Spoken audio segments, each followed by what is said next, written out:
جب جب ظلم ہوگا تب تب جہاد ہوگا. میں اس کو دوبارہ کہتا ہوں، جب جب ظلم ہوگا تب تب جہاد ہوگا.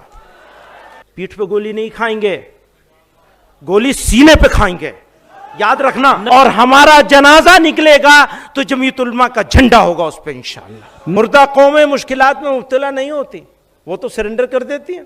وہ کہیں گے وندے ماترم پڑھو تو پڑھنا شروع کر دیں گے. تو یہ پہچان ہوگی مردہ قوم ہونے کی.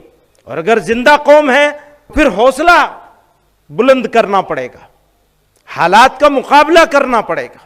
لو جہاد، لینڈ جہاد، تعلیم جہاد، تھوک جہاد وغیرہ جیسے جملے استعمال کر کے مسلمانوں کی سخت دل آزاری اور ان کے مذہب کی توہین کی جا رہی ہے. اسلام میں بھی جہاد کا بنیادی مقصد ظلم کا خاتمہ، امن کا قیام اور حق کا دفاع ہے. بابری مسجد، طلاق ثلاثہ جیسے بہت سے مسئلوں پر نظر انداز کرتے ہوئے گیان واپی اور متھرا کے مقدمات کو قابل سماعت قرار دینے کا فیصلہ. یہ اوقاف کسی بادشاہ یا حکومت کی ملکیت نہیں ہے، ان میں سے اکثر عام مسلمانوں کی وقف کردہ ہے. حلال کے تصور کو منظم طور پر بدنام کیا جا رہا ہے. گھر واپسی کے نام پر کسی خاص دھرم میں شامل کرنے والوں کو کھلی چھوٹ حاصل ہے.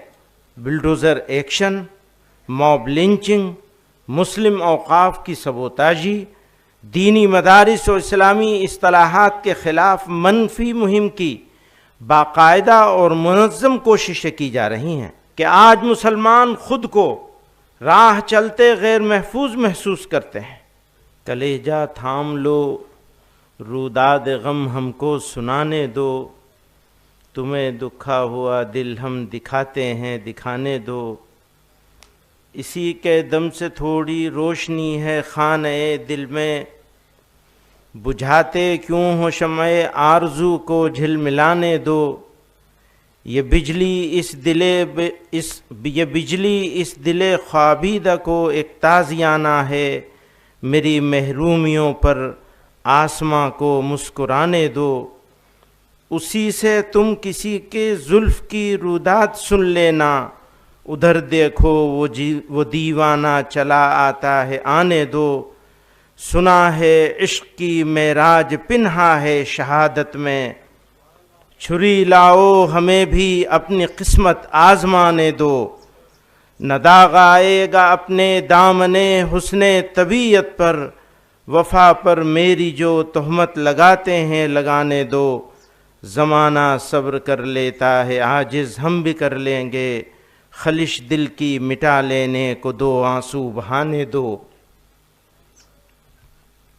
عزیزان گرامی قدر، ملک کی موجودہ صورتحال انتہائی حساس اور فکر انگیز ہے.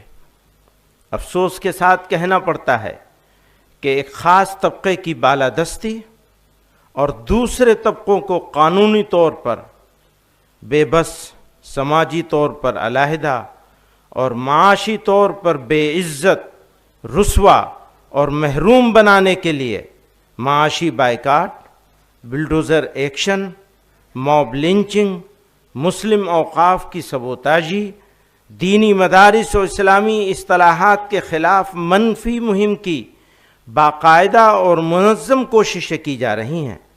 ان کے مذہب، شناخت اور وجود کو غیر ضروری، یہاں تک کہ ناقابل برداشت بنا دیا گیا ہے.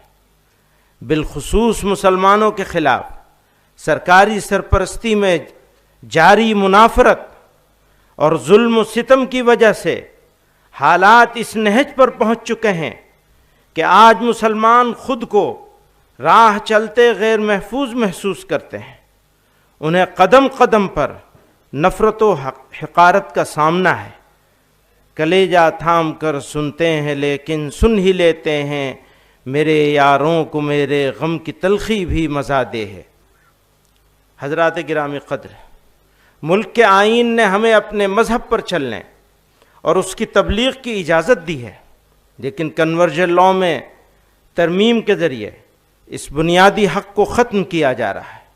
اس قانون کو اس طرح استعمال کیا جا رہا ہے کہ مذہب کی تبلیغ کا عمل خوف اور سزا کا مستحق بن جائے. دوسری طرف گھر واپسی کے نام پر کسی خاص دھرم میں شامل کرنے والوں کو کھلی چھوٹ حاصل ہے، ان پر کوئی سوال نہیں اٹھایا جاتا، نہ قانونی کارروائی ہوتی ہے۔ یوں قانون کا مقصد غیر جانبداری نہیں رہتا، بلکہ ایک خاص مذہبی سمت کی طرف سماج کو دھکیلا جانا ہے۔ یہ پورا ڈھانچہ دراصل دوہرے رویے کا مظہر ہے کہ ایک طرف مسلمانوں اور دیگر اقلیتوں کے مذہبی حق دعوت کو جرم بنا